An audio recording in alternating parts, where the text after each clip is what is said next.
Hello everyone, I hope आप सभी अच्छे होंगे, अपनी तैयारी बहुत जोर शोर से कर रहे होंगे। ये हमारी जीके टारगेट सीरीज 2024 की 36वीं वीडियो है, जिसमें कि हम सीजीएल में जितने प्रीवियस ईयर में क्वेश्चन आए वो सभी हम यहाँ पर करते हैं। और ये क्वेश्चन ना सिर्फ आपके सीजीएल में, सीएचएसएल, एमटीएस, सीपीओ, आपके जितने भी एग्जाम आने वाले हैं सब में बहुत ज़्यादा यूजफुल ये सीरीज आपके लिए होने वाली है। हमारी डेली वीडियो इवनिंग में शाम 5 बजे हमारे चैनल सोनी गौरव एसएससी जीके पर अपलोड कर दी जाती है। तो आप ऐसे ही हमारी वीडियो देखते रहिए, हमारे चैनल को सब्सक्राइब कीजिए, वीडियो को लाइक एंड शेयर कीजिए। हम आप सबके लिए बहुत ज़्यादा मेहनत कर रहे हैं, तो आप हमें सपोर्ट कीजिए। आइए आज की क्लास हम अपनी स्टार्ट करते हैं। क्वेश्चन नंबर 1, कौन सा देश 2023 के FIBA बास्केटबॉल विश्व कप का मेजबान था? आंसर है फिलीपींस, जापान एंड इंडोनेशिया। कौन कौन था? Philippines, Japan and Indonesia. देखो उसके बारे में एक दो चीज़ और ध्यान में रखना कि ये जर्मनी ने जीता था। और जो यहाँ पर FIBA लिखा है उसकी फुल फॉर्म क्या होती है? International basketball federation. ठीक है, उसकी स्थापना कब हुई थी? 1932 में। कब हुई थी? 1932 में।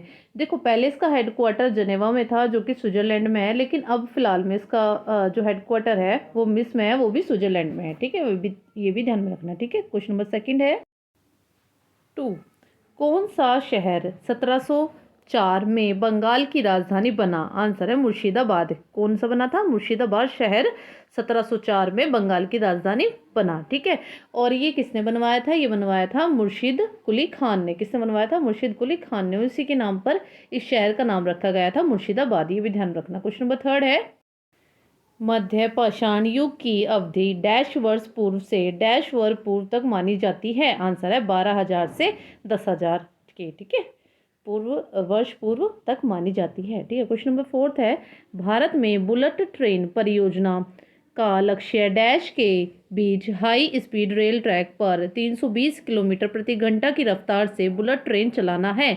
आंसर है अहमदाबाद से बम्बई। कहाँ से कहाँ, किस के बीच में? अहमदाबाद से मुंबई तक। और इसमें इस परियोजना में हमारा साथ कौन दे रहा है? जापान। ठीक है, और ये परियोजना कब तक पूरी हो जाएगी? 2026 तक। ये भी ध्यान में रखना, क्योंकि जो फ्यूचर में चीज़ें होने वाली है उससे भी संबंधित क्वेश्चन एग्जाम में पूछे जाते हैं, इसलिए मैं आपको रिपीट करके बार ये मैंने और क्वेश्चन आपको पहले बताया हुआ है। देख रहे हो ना कि एक ही शिफ्ट मतलब एक ही मतलब सीजीएल की जो 2022 की सीरीज जो हम चला रहे हैं इसमें कितने क्वेश्चन रिपीट हुए हैं। तो इसलिए मैं बोलती हूँ कि ये सीरीज आपके लिए बहुत ज़्यादा यूजफुल होने वाली है। ठीक है, नेक्स्ट क्वेश्चन पढ़ते हैं। क्वेश्चन नंबर फिफ्थ, अधिकांश क्लोरोफाइसी में एक या एक से अधिक भंडारण निकाय होते हैं जिन्हें डैश कहा जाता है, जो क्लोरोप्लास्ट में स्थित होते हैं? आंसर है पायरेनोइड्स। क्या है? पायरेनोइड्स। ठीक है, अधिकांश क्लोरोफाइसी में एक या एक से अधिक भंडारण निकाय होते हैं जिन्हें पायरेनोइड्स कहा जाता है, जो क्लोरोप्लास्ट में स्थित होते हैं। ठीक है, क्या कहा जाता है? पायरेनोइड्स। ठीक है, ध्यान में रखना। क्वेश्चन नंबर 6 है, माइक्रो न्यूट्रिएंट्स के उदाहरण है? आंसर है आयरन, आयोडीन, जिंक, कोबाल्ट। क्या है? Iron, iodine, zinc, cobalt. ये ध्यान में रखना। और अगर मैं पूछ लूँ कि मैक्रो न्यूट्रिएंट्स के क्या क्या उदाहरण हैं, तो उसके क्या होंगे? Carbohydrate, protein, fat. ठीक है, वसा प्रोटीन है ना, समझ आ गया। क्वेश्चन नंबर 7 है, छोलिया नृत्य डैश में किया जाता है? आंसर है उत्तराखंड। कहाँ किया जाता है छोलिया नृत्य? उत्तराखंड में। ध्यान में रखना, मैंने इसके सीएम आपको बताए थे वीडियो में, आपको पिछली वीडियो में बताए थे मैंने कि उत्तराखंड के सीएम कौन है। आप मुझे कमेंट करके बताना। ठीक है, क्वेश्चन नंबर 8 पढ़ते हैं, किस भारतीय राज्य में वागला महोत्सव मनाया जाता है? आंसर है मेघालय। ठीक है, ये बहुत इंपॉर्टेंट है, हर बार एग्जाम में पूछा जाता है कि वांगला जो फेस्टिवल है कहाँ मनाया जाता है? ये मेघालय में मनाया जाता है। ठीक है, ध्यान में रखना।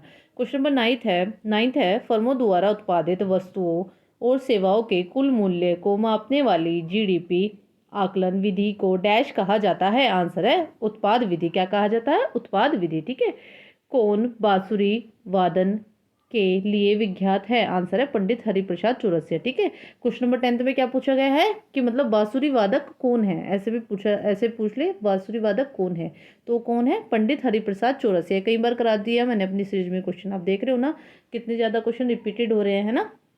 नेक्स्ट क्वेश्चन पढ़ते हैं। क्वेश्चन नंबर 11, किस विधेयक में प्रावधान किया गया कि भारतीय न्यायाधीश भी ब्रिटिश या यूरोपीय व्यक्तियों पर मुकदमा चला सकते हैं? आंसर है एल्बर्ट बिल। क्या था? Albert bill. ठीक है, देखो ये थोड़े भारतीयों के फेवर में थे, और ये किसके टाइम पर आया था? लॉर्ड रिपन के टाइम पे। किसके? लॉर्ड रिपन के टाइम पे, ठीक है, 1883 में, ठीक है, 1883 में, ठीक है, ध्यान में रखना। लॉर्ड रिपन जो थे ना, वो मतलब भारतीयों के थोड़े फेवर में थे। इस मतलब इस बिल में ये कहा गया था कि जो भारतीय न्यायाधीश होंगे ना, जो चुने जाएंगे भारतीय न्यायाधीश, वे सिर्फ भारतीयों पर ही नहीं, ब्रिटिश व्यक्तियों पर भी मुकदमा चला सकते हैं, ठीक है। तो इसको मतलब इंडिया के फेवर में ये जो लॉर्ड रिपन है, इनको बोला जाता है कि हाँ इंडिया के फेवर में बहुत रहे थे, ठीक है। नेक्स्ट बढ़ते हैं क्वेश्चन नंबर 12। किस नृत्यकियों में किसे पद्मश्री पुरस्कार 2022 से सम्मानित किया गया? आंसर है कमलिनी अस्थाना और नलिनी अस्थाना। इनका संबंध किस डांस फॉर्म से है? इनका संबंध है कथक से, ठीक है। और अभी मैंने आपको बताया था जो वांगला महोत्सव है वो मेघालय में मनाया जाता है। और प्रेजेंट में मेघालय के सीएम कौन है? मुख्यमंत्री कोई बता सकता है कौन है? मैंने बताया हुआ है ये आपको। इसके जो सीएम हैं मेघालय के, वो कौन है? कोई बता सकता है? कोनराड संगमा, ठीक है, ध्यान में रखना, ठीक है बच्चों। क्वेश्चन नंबर 13 है, 1948 के औद्योगिक नीति संकल्प में किस पर केंद्र सरकार का एकाधिकार नहीं था? आंसर है लोहा और इस्पात। किस पे नहीं था? लोहा और इस्पात पे नहीं था, ठीक है। क्वेश्चन नंबर 14, बाबर ने डैश वर्ष तक दिल्ली पर शासन किया? आंसर है 1530 तक, ठीक है। 1526 से 1530 तक इन्होंने भारत पर मतलब दिल्ली पर शासन किया था, ठीक है। और इन्होंने किस वंश की स्थापना की थी? मुगल वंश की। किसकी की थी? मुगल वंश की। और इनका रियल नेम क्या था बाबर का? किसको पता है? ये मेंस में भी क्वेश्चन पूछा गया है। ज़हीरुद्दीन इनका रियल नेम है बाबर का, ठीक है। क्या है? ज़हीरुद्दीन, ठीक है, ध्यान में रखना, एग्जाम में पूछा गया है ये, ठीक है। और इनके बेटे कौन थे? हुमायूं। हुमायूं से अकबर। फिर ऐसे मतलब ऑर्डर याद कर लेना, पूछा जाता है एग्जाम में। क्वेश्चन नंबर 15, फरवरी 2022 में नदियों के लिए पहला night navigation mobile application dash में लॉन्च किया गया था? आंसर है असम। कहाँ लॉन्च किया गया था? असम में, ठीक है। बच्चों जो ये 10th क्वेश्चन था ना, मतलब जिसमें मैंने आपको बताया था कि जो पंडित हरिप्रसाद चौरसिया जी हैं उनका संबंध बांसुरी से है। लेकिन अब एग्जाम में ऐसे भी क्वेश्चन आ रहे हैं कि इनको कौन कौन से अवार्ड मिले हैं और कौन से वर्ष में मिला है, कौन से ईयर में मिले हैं। तो ध्यान में रखना, 1992 में इनको पद्म भूषण मिला है और 2000 में इनको पद्म विभूषण मिला है। किसको? हरिप्रसाद चौरसिया जी को, ठीक है, जो कि बांसुरी वादक है। क्या क्या मिला है इनको? एक तो पद्म भूषण मिला है और पद्म विभूषण मिला है, ठीक है। पद्म भूषण कब मिला है? 1992 में। और पद्म विभूषण कब मिला है? 2000 में। ध्यान रखना, मैं इसलिए बताया है क्योंकि एग्जाम में पूछा जाता है, ठीक है। अब पढ़ते हैं क्वेश्चन नंबर 16। सिरका का रासायनिक सूत्र है? आंसर है CH3COOH, ठीक है, ध्यान रख ले, याद कर लेना, बहुत ज़्यादा पूछा जाता है एग्जाम में। क्वेश्चन नंबर 17, 73वां संशोधन किससे संबंधित है? आंसर है पंचायती राज व्यवस्था। किससे है? पंचायती राज व्यवस्था से, ठीक है। और देखिए 1992 में, देखो बच्चों, जो 1992 में क्या है ना, संशोधन हुआ था, 73वां संशोधन हुआ था, ठीक है, जिसमें पंचायती राज व्यवस्था संबंधित है जिससे, ठीक है। और ये किस अनुसूची में है? 9th A में। किस में है? 9th A अनुसूची में ये इसका विवरण है, ठीक है। और ये किस आर्टिकल, कहाँ से कहाँ तक आर्टिकल में आता है? ये 243 से 243 O तक आता है, ठीक है।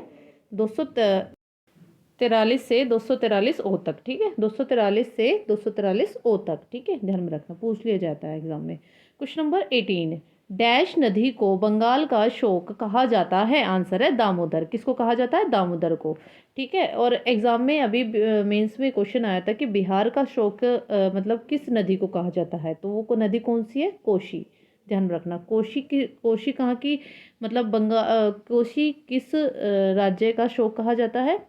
बिहार का। और दामोदर को किसका शोक कहा जाता है? बंगाल का शोक, ठीक है, ध्यान में रखना ये भी चीज़ें। क्वेश्चन नंबर 19 है, लिग्नाइट के प्रमुख भंडार नेवली में है जो डैश में स्थित है? आंसर तमिलनाडु। कहाँ पर स्थित है? तमिलनाडु में, ठीक है। क्वेश्चन नंबर 20 है, किस मापक यंत्र में धातु का एक त्रिकोणीय फ्रेम होता है जो 3 पादों पर टिका होता है, जिसका उपयोग किसी वस्तु की वक्रता त्रिज्या को मापने के लिए किया जाता है, जैसे लेंस और वक्रित दर्पण जो आकार में गोलीय होता है? आंसर है स्पेरोमीटर, ठीक है। किसका? स्पेरोमीटर यंत्र का उपयोग किया जाता है। क्वेश्चन नंबर 21 है, भूमि संसाधन के संरक्षण के लिए किस विधि का उपयोग किया जाता है? आंसर है भूमि उद्धार, ठीक है। क्वेश्चन नंबर 22 है, संविधान अधिनियम 1978 द्वारा किस मौलिक अधिकार को हटा दिया गया था? आंसर है संपत्ति का अधिकार। किसको हटा दिया गया था? संपत्ति का अधिकार। ठीक है, और ये किस संशोधन के तहत हुआ था? 44वां संशोधन के तहत ये हुआ था। पहले जो थे ना हमारे संविधान में जो मौलिक अधिकार थे 7 थे, लेकिन इस जो ये हुआ था क्या कहते हैं संशोधन, 44वां संशोधन हुआ था, इसके बाद सिर्फ 6 ही हमारे मौलिक अधिकार रह गए हैं। ठीक है, ध्यान रखना, एग्जाम में पूछा जाता है कि कब हुआ था और किस संशोधन के तहत हुआ था और किस अधिकार को हटाया गया था और कहाँ पर वो अब रखा गया है, ऐसे पूछा जाता है। ठीक है, तो जो भी मैं आपको जो भी स्टैटिक पॉइंट बताती हूँ वो कहीं ना कहीं एग्जाम के पॉइंट ऑफ व्यू से बहुत ज़्यादा इंपॉर्टेंट आपके लिए होने वाले हैं। ठीक है, अब पढ़ते हैं क्वेश्चन नंबर 23। क्रिकेट में यदि एम्पायर अपनी तर्जनी उंगली को सिर के ऊपर तक उठाकर संकेत करे तो इसका क्या अर्थ है? आंसर है बल्लेबाज आउट हो गया। ये तो आपने देखा होगा क्रिकेट में जब एम्पायर ऊपर उंगली उठा के करता है अपनी तर्जनी उंगली, तो उसका मतलब क्या होता है कि आउट हो गया है जो बैट्समैन है। ठीक है, क्वेश्चन नंबर 24 है, समुद्र तक पहुँचते पहुँचते नदी अनेक वितारिकाओं में विभाजित हो जाती है। प्रत्येक वितारिका अपने मुहाने का निर्माण करती है। सभी मुहानों के अवसादों के संग्रह का निर्माण करते हैं। आंसर है डेल्टा। ठीक है, क्या बोलते हैं उसे? डेल्टा। और जो विश्व का सबसे बड़ा डेल्टा कहाँ पर है? सुंदरबन डेल्टा, पता होगी आपको, ये बंगाल में है। ठीक है, और ये किस रिवर पर है? गंगा ब्रह्मपुत्र रिवर पर, ये भी ध्यान में रखना। ठीक है, पूछ ले क्या पता एग्जामिनर।